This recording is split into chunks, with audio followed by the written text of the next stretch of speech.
So all those animals lose their antlers every year. They get fresh ones. They get fresh new ones. So can you see these holes here?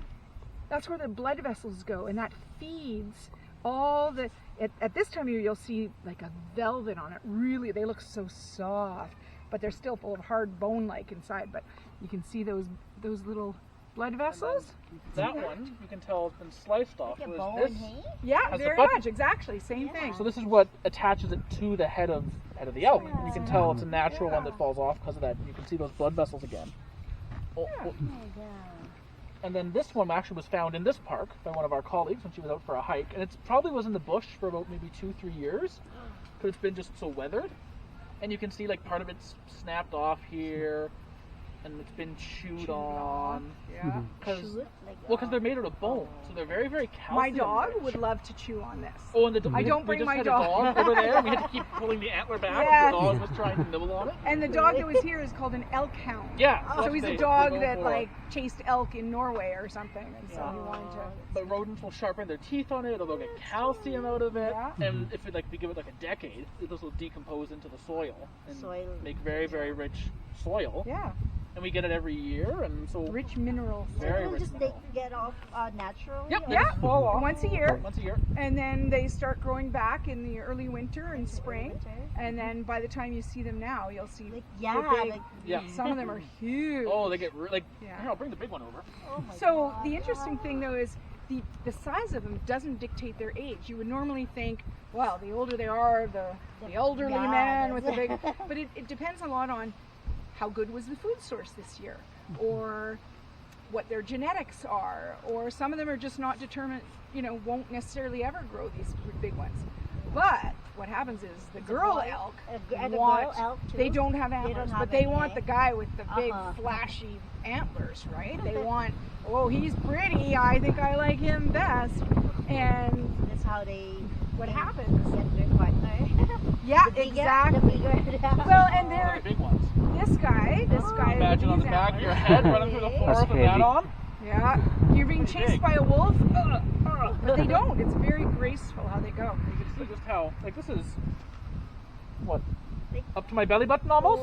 Like 3.5 feet almost? Like it's a big, and I've seen bigger than this, but this is, you can get some pretty big antlers on these guys. So in a few weeks, a guy with big antlers like this would have a harem. He would collect like 25 girl elk, and they'd all be his girlfriends. And somebody with a smaller antler might say, well, I'd like a girlfriend too, and maybe you could share one of yours. And the big guy's like, no way, they're all mine. The bigger they have. Yeah, it's exactly. And all the ladies want to mate with the strong, healthy elk. That's right. Yeah, you have genetics. So it is unfortunate with COVID. Andrea is. She's one of our interpreters. She'll be here at. Go ahead. So, anyways, the other thing, what do you see, or what evidence do you see that there's been an elk in town? What kinds of things do you see that an elk might leave behind? Poop. Yeah, see? Yeah, there you go. Oh, look at that, yeah. So, the way that you know it's elk poop, it's a shiny, and it has like a dimple in it. And that's what they look like. Except this is not elk poop. Oh, yeah. The junior mint. It's those junior mints, but you'll see them come sometimes stacked, and they'll be stuck together. You're still looking at me like I'm crazy, but it's candy, don't worry. I'd give you some, but it's COVID, and I can't. Barb's silly, but she's not that silly. No, exactly. But anyways, I was telling people that we have to do an audition kind of for the job, but we were told to do something about elk, and I had a bowl of junior mints with a spoon. They were like, anybody would do that. I was like, it worked. So yeah. There you go. Well, yeah. For sharing. Of course. Yeah, that's what we're here for. I haven't noticed those fall off. Yep. Every year they get fresh ones.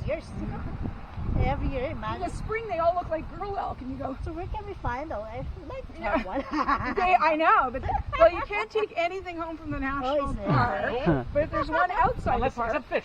You can catch fish with a license. No, that's right. You can catch fish with a license. Okay. But you can't even. My family laughs like, can we do anything in the park? Don't touch that leaf. Don't touch that berry. Don't pick that flower. So, Yeah. We have some inside strict the rules so that it sand. can be, Park when stays his around for grandchildren everyone. come Yeah. and his grandchildren's grandchildren come, we still want to be able to show you some cool stuff, right? Yeah. We'll be an old man in a wheelchair instead of a young man Still in a a nice stroller. park. Yeah. So where do you folks live? Oh, Prince Albert. Oh, do you? Oh, we're close by. So what school do you go to? Carlton. Oh, are you in Carlton now? Ah, the biggest high school in the province. I went to a big high school, and then I went in there, and I was like, I feel so little. There's so many people. Is this your first year at Carlton? Yeah. Grade 10 of the school. Oh, okay. Yeah. And then She's in a elementary special, school was. special program. Yeah. That's right. Elementary school was where? Vincent Massey. Oh, that's a nice school. There's some really nice teachers there. Yeah. Teachers It too. was a good place. And you're still daycare? Eh? Staying at home.